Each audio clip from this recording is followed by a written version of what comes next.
Почитувани, не, сега ќе ја сменам најавата. Здраво на сите, Божи благослов. За денес ќе размислуваме на една многу важна тема, а тоа е преку вера во Христос стануваме Божи синови и ќерки. Што значи тоа? Пред да го објаснам тоа, еве ќе прочитам од Римјаните 8 глава, каде што апостол Павле вели вака: Сите оние кои ги води Божиот дух, тие се Божи синови. Имено, не го примивте духот на робството, за да бидете пак во страв, туку го примивте духот на посинувањето, со кој викаме Ава, татко. Самиот дух сведочи заедно со нашиот дух дека ние сме Божи деца. Ако сме деца, тога сме и наследници Божи, Божи наследници и Христови сонаследници. Ако страдаме со него и да се прославиме. Прекрасни стихови. Дали во моментот можеби се чувствувате уморни и фрустрирани поради состојбите во светот? Дали сте исполнети со страв, вознемиреност, кои преовладуваат во вас и мислите дека веќе немате излез од ништо? Како што гледаме, животот станува се поскап, понесигурен и се повеќе се зголемува очајот, недовербата кај луѓето. Секој ден гледаме, односно слушаме за некои самоубиства. Луѓето немаат веќе излез од состојбата во која се наоѓаат. Тогаш добро е ние како христијани да знаеме што значат зборовите Божјо дете, Божјо чедо, Божи син. Кои се тие привилегии што сме ги добиле како дар од Бог? Еве ќе набројам неколку од нив. Како прво, како што веќе прочитав, имаме ние сигурност во Бог. Не треба да се плашиме, туку да уживаме во нашата семејна врска со нашиот небесен татко Бог. Например, работникот му се покорува на својот шеф од страв или обврска, плашејќи се да не ја изгуби работата. А кај Божите деца, врската е синовска и нема тука страв. Бог е наш татко, ти си негово дете. И како што веќе прочитав, пак ќе нагласам, бидејќи оние кои се управуваат според Божиот дух, тоа е Светиот дух, тие се Божи синови, тие се Божи ќерки. Зашто не го примивте духот на робството, да бидете повторно во страв, но вие го примивте духот на посинувањето, преку кој викаме Ава, татко. Така самиот дух сведочи заедно со нашиот дух дека ние сме Божи деца. Ќе го објаснам подоцна зборот Ава, што значи. Еве една илустрација за оваа сигурност што имаме во Бог. Тука тато, тука. Таткото на некое семејство бил во својот чамец на големото езеро, кога наеднаш се спуштила густа магла. Залудно се мачел да дојде до брегот кој му бил сигурност. Долго време кружел наоколу и веќе почнал да се разочарува, дека ќе загине. Тогаш му се присторило како да слуша детски глас, како го повикува од далечината. Се заслушал и го препознал гласот на својот син. Тука, тато, тука. Така воден од гласот на својот син, кој тргнал да го бара својот татко, стигнал до брегот жив и здрав. После некое време синот тешко се разболел за жал, но го запознал Исус Христос во неделното училиште и си го предал животот на Бог. Еден ден, кога таткото седнал до него, синот му рекол: денес, тато, ќе бидам со Исус во небото. Таткото не можел да го свати тоа, бидејќи бил неверник. Не, синко мој, тоа не може да биде вистина, не може да се разделам од тебе. Но на вистина таа ноќ детето заминало кај Исус. Тоа многу го погодило таткото и се прашувал зошто го снашло такво нешто во животот. Безцелно лутал, обземен од со страв, со сомнеш, со очај, како да е на океан и како да нема излез од сета таа болка и очај. Тогаш се сетил на оној ден, кога лутал низ магла на езерото, а неговиот син му довикуваше: тука, тато, тука. Наеднаш се му станало јасно како да излезе од својата несигурност, страв, болка и безцелност. Како повторно да го довикуваше неговиот син оттаму: тука, тато, тука. Како да го довикуваше од небото: си го предал животот на Исус и исчезнале тегобите и несигурноста во животот. Душата му се исполнила со мир, иако го чувствувал губитокот на својот син. Слушаш ли ти Исус како те вика денес? Тука, дете мое, тука, дојди кај мене. Тоа е нашата сигурност, почитувани браќа, сестри, пријатели. Оваа сигурност му е потребна на секој човек. Бог тоа ни го возможува преку вера во Исус Христос, неговиот син. Во Исус Христос, како што прочитавме, имаме авторитет. Ние сме наречени синови, ќерки, а не слуги или робови.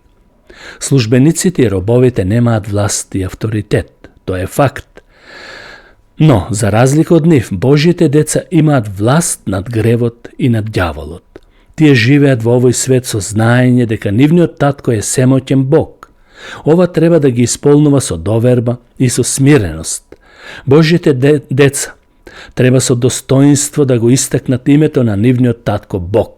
Например, во Евангелието според Јован, 1 глава, апостолот многу убаво го објаснува тоа што значи да се има авторитет или власт во Бог. Тој вели, дојде при своите, но неговите не го примија. Тоа значи дојде во Израел, израелците не го примија, туку го отфрлија. Но на сите што го примија, надвор од Израел, им даде власт да станат Божји деца, на оние кои веруваат во неговото име, кои не се родија ниту од крв, ниту од телесна поход, ни од волја на маж, туку од Бога. Забележете ги овие зборови, почитувани, да станат Божји деца, да станат синови. Да се стане Божјо дете значи да си овластен, да имаш авторитет, Божји авторитет за тоа. Овој авторитет не може никој да ти го земе. Зошто? Затоа што е од Бог даден. И тоа сега и за секој пат. Тоа е таа сигурност, тој е авторитет што ги имаме преку вера во Синот Божи Исус Христос. Потоа имаме и близина. Што значи тоа близина со Бог? Преку него ние викаме Ава, татко, како што веќе го прочитав во Библијата. Во овој случај зборот Ава на арамејски значи татко. Но во која смисла? Што значи синовска врска?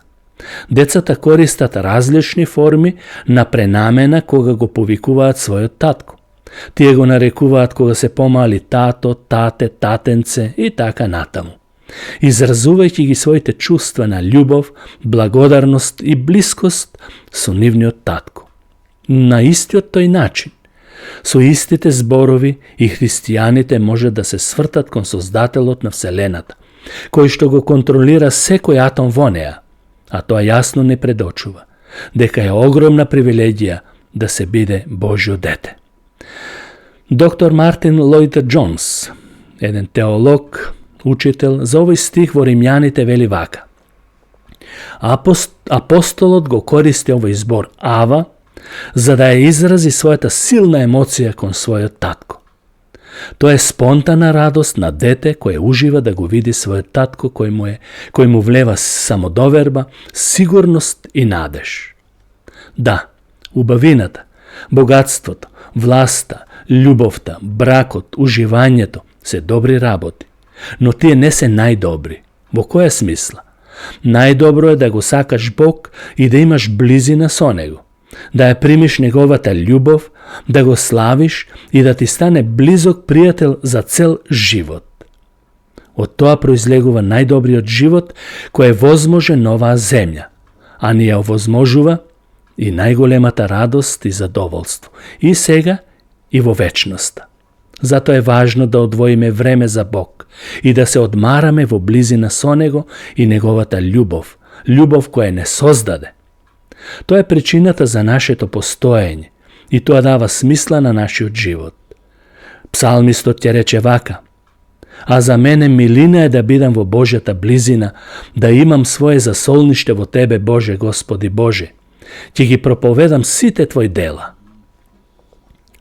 Понатаму имаме во Христос доверба. Така самиот дух, како што прочитав, сведочи заедно со нашиот дух дека ние сме Божји деца. Тоа е запишено во Римјаните 8 глава 16 стих. Кога го повикуваме Бог со нашиот дух, како наш татко, Божиот дух ни дава доверба дека сме дел од Божиото семејство. Многу се коментира за природата на оваа сведоштво, но се чини дека станува збор за внатрешно убедување на срцата дека навистина му припаѓаме на Бог и сме негови сега и за секогаш. Тој не сака и имаме доказ дека сме Христови. Ова е видливо преку нашите променети животи. Ние ги имаме неговите ветувања и го чувствуваме неговото присуство. Ова чувство не мора секогаш да биде толку изразено во нашите животи, но преку духот се чувствуваме сигурни во нашите срца, дека Бог е со нас и не слуша кога го повикуваме. Еве да кажам една илустрација. Доколку е веродостојна и со Александар Велики, кој имал огромна доверба во својот лекар. Му бил приврзан пријател. Се зборува дека тој лекар еден ден дошол кај својот славен пациент со еден што туку подготвен лек во течна состојба. А во исто време Александар добил и писмо во кое бил предупреден дека тој лек содржи смртоносен отров. Големиот војсководач во едната рака го држал писмото, а во другата чашата со лекот. И во присуство на лекарот го испил лекот. Му го дал писмото и му рекол: прочитај го ова и види каква доверба имам во тебе. Всушност, неговата доверба била оправдана. Наскоро се видело дека сомнежот и стравот биле неоправдани. А ние зарем да немаме доверба во нашиот Бог како деца? Сатаната пробува во нас да вметне страв, сомнеж, очај и со тоа да ја намали нашата доверба во Бог. Но во такви моменти треба да останеме јаки и одлучни, цврсти и целосно да му се препуштиме на оној кој е верен. Зар Бог не ни го даде својот син за спасител? Зар ќе не остави без помош кога сме во неволја? Кога стравот ме опфаќа, на тебе ќе се надевам, Боже. Псалм 56, 3 стих. Потоа со Христос имаме наследство. Ако сме деца, тога сме наследници Божи и Христови сонаследници. Прекрасно. Ова значи дека не чека славна иднина. Во античкото време, правородениот син имал предност во поглед на наследството на неговиот татко. Зачудувачки е што Павле ги нарекол Божите деца наследници, што значи дека уживаат посебна привилегија. Ова е големо чудо, затоа што првородениот син го наследува тоа што е татково. Павле имал предвид дека она што не чека во иднина е славно и непроценливо, бидејќи тоа што е татково му припаѓа и на синот. Еве една илустрација куса. Некој брачен пар, покрај тоа што имале деца, сакале да посвојат дете и да имаат уште едно повеќе. Адвокатот на сето тоа им рекол вака: дали знаете дека оваа дете ќе има исто наследство како и вашите родени деца? Тоа е веќе ваше и ги има сите права како вашите родени деца.